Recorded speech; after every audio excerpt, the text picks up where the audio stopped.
Hello everyone, আসসালামু আলাইকুম। Welcome to back to my channel. আজকে চলে আসলাম আপনাদের মাঝে আর একটি নিউ ব্লগ নিয়ে। এখানে হচ্ছে গিয়ে আজকে আমি মুগ ডাল রান্না করব। এজন্য আমি ভালোভাবে মুগ ডালকে ভেজে নিচ্ছি।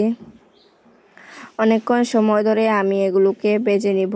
যখন এগুলো ভাজা হয়ে যাবে তখন আমি নামিয়ে ভিজিয়ে নিব, পানি দিয়ে ভিজিয়ে রাখবো। এই তো আমি ভালোভাবে নাড়াচাড়া করে নিচ্ছি।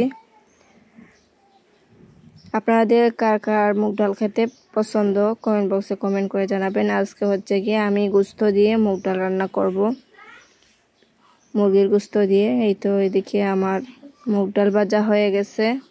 এখন আমি পানি দিয়ে ভিজিয়ে রাখবো। এই তো এখানে পানি দিয়ে ভিজিয়ে রেখেছি। আর এইদিকে হচ্ছে গিয়ে গোস্ত ধুয়ে রাখা হয়েছে। গোস্ত দিয়ে আজকে হচ্ছে গিয়ে মুগ ডাল রান্না করব। আর এইদিকে পাতিল বসিয়ে দিয়েছি রান্না করার জন্য। এই তো পেঁয়াজ কুচি দিয়েছি, আদা রসুন বাটা দিয়েছি। এই তো আমার মশলা, সব ধরনের মশলা দিয়ে মশলা কষানো হয়ে গেছে। দিয়ে দিলাম গোস্ত দিয়ে ভালোভাবে নাড়াচাড়া করে আমি ঢাকনা দিয়ে ঢেকে দেব। মশলা দিয়ে এখন আমি গোস্ত দিয়েছি, দিয়ে এখন ভালোভাবে কষিয়ে নিচ্ছি মশলার সাথে। আমি ভালোভাবে কষিয়ে নিব গোস্তগুলোকেও। এখন আমি নাড়াচাড়া করে ঢাকনা দিয়ে ঢেকে দিব। তো ঢাকনা দিয়ে ঢেকে দিব। তো ঢাকনা দিয়ে ঢেকে দিলাম। এই তো আবার চলে আসলাম নাড়াচাড়া করে দেওয়ার জন্য।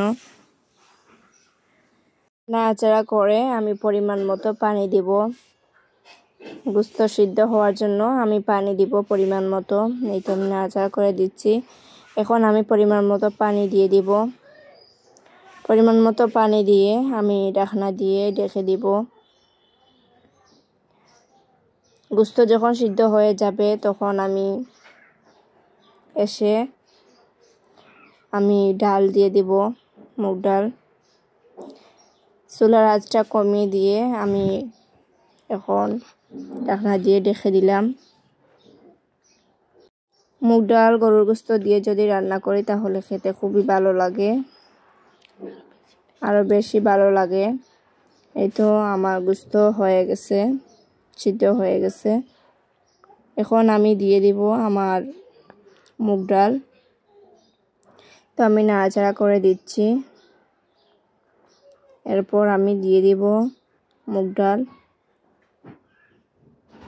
ভিজিয়ে রাখা মুগ ডাল দিয়ে দিব। তো দেখেন অনেক সুন্দর কালার এসেছে।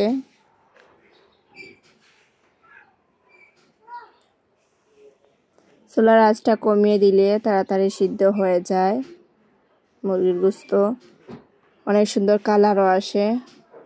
এই তো আমার ভিজিয়ে রাখা মুগ ডাল দিয়ে দিলাম, দিয়ে এখন আমি ভালোভাবে নাড়াচাড়া করে দিয়েছি।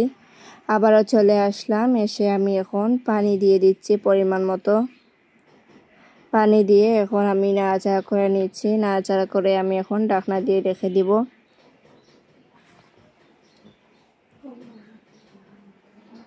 আপনাদের কাছে আমার ভিডিওটি কেমন লাগলো অবশ্যই কমেন্ট বক্সে কমেন্ট করে জানাবেন। ভিডিওতে কোথাও কোনো ভুল হলে ক্ষমার দৃষ্টিতে দেখবেন। আর আপনারা কে কোন জায়গা থেকে আমার ভিডিওটি দেখছেন কমেন্ট বক্সে কমেন্ট করে জানাবেন। এই তো আমি এখন ঢাকনা দিয়ে রেখে দিব। আবারও চলে আসলাম, এইদিকে আমার মুগ ডাল রান্না করা হয়ে গেছে, গোস্ত দিয়ে মুগ ডাল রান্না করা হয়ে গেছে। আজকে পর্যন্ত সবাই ভালো থাকবেন, সুস্থ থাকবেন। আল্লাহ হাফিজ, আসসালামু আলাইকুম।